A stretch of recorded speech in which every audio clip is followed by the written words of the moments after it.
ito ay rated SPG. Striktong patnubay at gabay ng magulang ang kailangan. Maaaring may masiselang tema, lengguwahe, karahasan, sexual, horror o droga na hindi angkop sa mga... Nagkatotoo na nga ang propesiya ni Cassiopeia dahil biglaang lumusob na itong si Mitena sa Lireo kasama ng kanyang malulupit na hukbo mula sa nagyiyelong kaharian ng Mineave. Hindi ito simpleng paglusob, ito'y panimula ng matagal ng pinagplanuhang paghihiganti. Isa-isang pinunteriya ni Mitena ang mga kaharian ng Encantadia.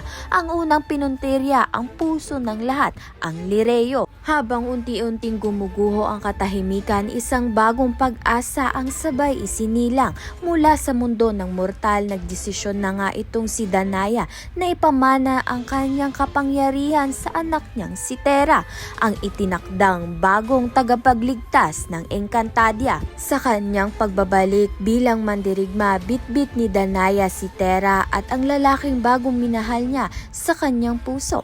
Handa siyang harapin ang kahapon at muling manindigan bilang isang sangre. Ngunit sa hindi inaasahang pangyayari ay pagbalik nga niya sa Lireo ay gulo ang madadatnan niya. Kaya naman yan at iba pa ang dapat nating pakaabangan. Maraming salamat sa iyong panonood.